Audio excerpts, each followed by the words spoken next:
Trumpeter, composer, educator, and the artistic director of jazz at Lincoln Center, New York, Wynton Marsalis is a musical renaissance man and the only person to win a Grammy for both jazz and classical music in the same year.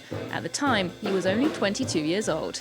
So it's no surprise that his career has soared since then, and it's my pleasure to welcome him to the show today. Hello, Wynton Marsalis. Thanks so much for joining us. Well, how are you? Thank you so much.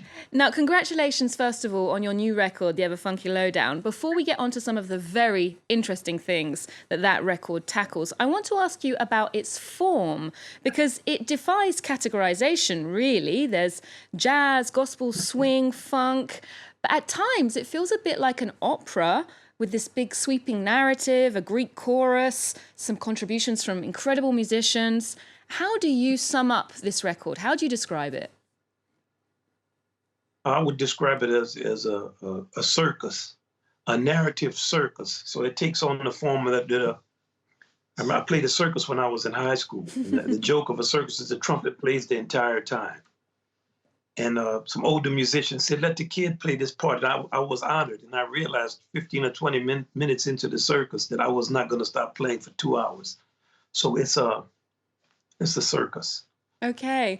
Now, this is an epic album. As I mentioned, it talks about some very big issues: human rights, the abuses of power, greed, injustice. This feels very, very topical in terms of what's going on right now in the United States and elsewhere. But I believe you wrote the album quite a while back.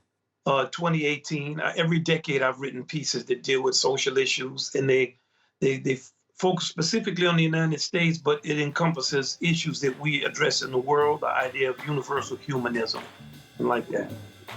And so do you feel that it was prophetic in some way, or could you see it coming? It's always been here. The public focus on it comes and goes. You know, it's cyclical. Issues of, you can go as far back as you want to go into human history, and you will always have people talking. Caesar's letters about the Gauls, conquest of the Gauls, because I'm talking to you. There's some of these same concepts in it. It doesn't matter. That's true. It seems very apt in terms of history. Now, I mentioned that the record has a narrative. In fact, it has a narrator. There's a spoken word element here that's provided by a man named Mr. Game. Let's take a listen to what he sounds like. Teach you through this timeless game, but you will learn just the same. That's right. A game played by me, Mr. Game. And you, oh glorious people, complete with a wild card, which I will choose for you when the time is right. This game tests your aptitude for accepting the revelations and democratic opportunities I make available. If you embrace these concepts and emerge with your sanity, vanity, and humanity intact, you will be awarded some very liberating prizes. Well, the voice we just heard there is, of course, the very talented Wendell Pierce, an actor many of our viewers will know from TV series like The Wire, Jack Ryan. How did you two work together on this? Did you just pick up the phone and pitch the project to him? Well, Wendell is like my brother. We went to the same high school. I was a junior and he was a freshman. And we went to an arts high school in New Orleans and also an academic school. And then later, I had gone to Juilliard and he came to Juilliard. He actually did the narration on a Mingus piece that my brother Branford recorded in 1984 on his first record called Scenes in the City.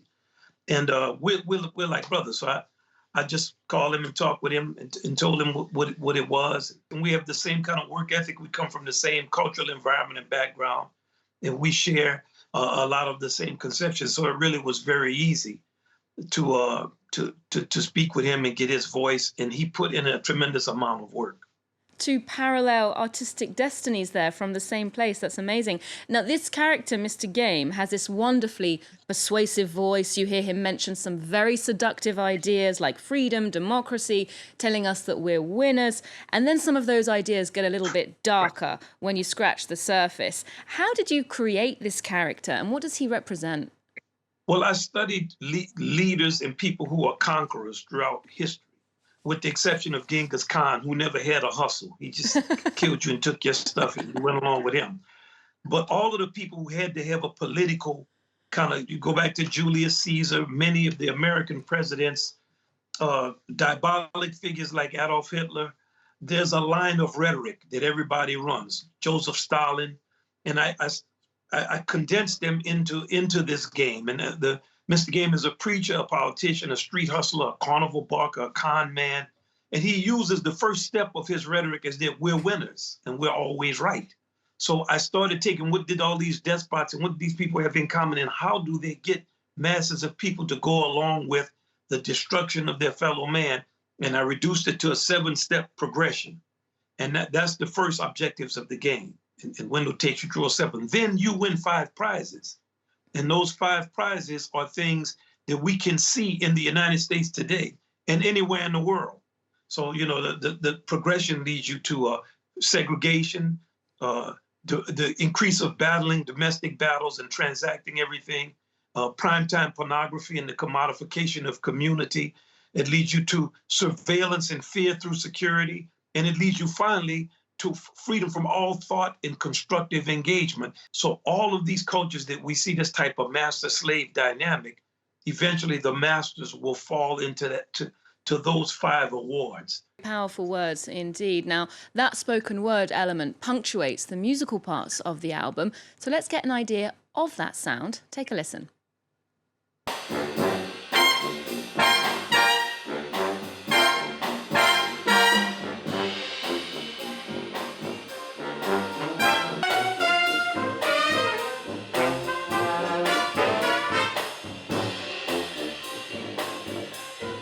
Wynton Marsalis and his musicians performing the Ever Fonky Lowdown there. Now, speaking of the musical numbers, one of them really struck me. It's called I Don't Like Nobody But Myself. Now, that track has a fantastically upbeat sound. It's an ironic take, I think, on what are some real serious social divisions in today's society.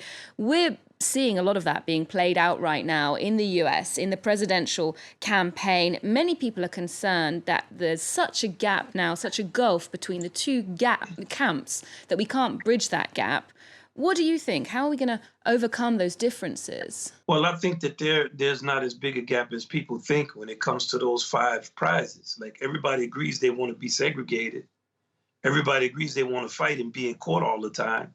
Everybody agrees on the need for pornography in the popular culture and the need to commodify community. Everyone agrees on the need for security and to be afraid of everybody. And everyone agrees that it's better to not do anything than to do something. So the basics everyone agrees on. The question is, how are we going to achieve those things? And I don't think that it's any different in the United States. The difference is we have more opportunity to express that, and we have a rhetoric of freedom and of liberty and things that actually we got from started with the French Revolution. These starts, and we have such runaway corruption that we're going back to a time pre-revolution, and that's why I'm suggesting everybody read Descartes. You know, Rene Descartes, he broke it all down. The method of rightly conducting one's reason and of seeking truth in the sciences. We need to be much more acute in this time in our processes of thinking and ascertaining what's actually going on. Indeed, you do seem to have this historical perspective on things. And looking at the Ever Fonky Lowdown within your body of work, it seems to be the continuation of this exploration of themes and styles that started much earlier in your career. You won the Pulitzer Prize for Music in 1997 for Blood on the Fields. That's an oratorio that deals with slavery, with injustice in American history. More than 20 years after you were applauded for that piece of work, so recent history, what do you think has changed?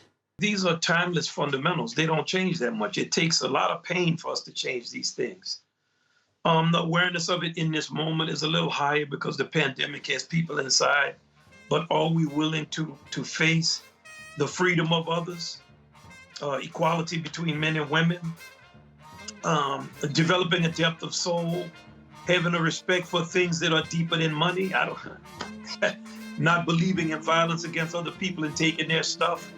Are you going to go against your entire mythology and celebration of your nationhood? Can we embrace the world that's coming and a universal humanism that goes across national borders and encourages us to deal with each other as human beings and share resources? You know, we have a ways to go. We're not of the consciousness yet. It's coming, but it's not here yet.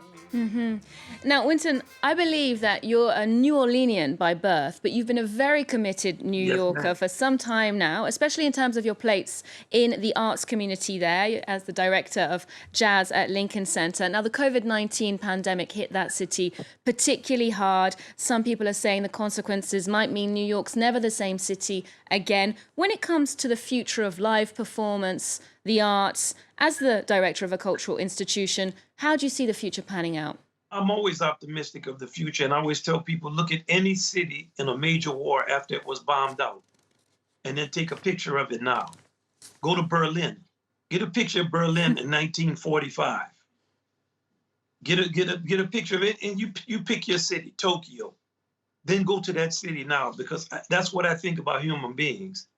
We create things, we make things, we come together. We are unbelievable as a species. If we could just evolve our consciousness and respect the actual greatness of the creativity that we've been given in so many ways, we would be able to solve so many more problems. But I don't worry about whether New York is going to be the same. It's millions and millions of people in New York. Yeah, you put that many people around a problem, yeah, you're going to solve it. That's a good note for us to wrap up the show on. The arts will flourish. And indeed, we asked you for a cultural tip beyond your own art. What's on your radar right now? And you flagged up the work of painter Mark Bradford, whose latest exhibition is trying to overcome the limitations of the online experience. Can you tell us a bit about that? He's a virtuoso in his style and his techniques. And it's interesting in this time, he has these big installations called quarantine paintings. And he's very deep, and I suggest everybody just check him out. Well, I will indeed be checking out his work and yours as well. Wynton Marsalis, thank you so much for joining us today. We'll leave you with a glimpse of that virtual viewing from Mark Bradford. For more arts and culture, do head to our website. You can also keep up with us on social media too. There's more news coming up on France 24 just after this.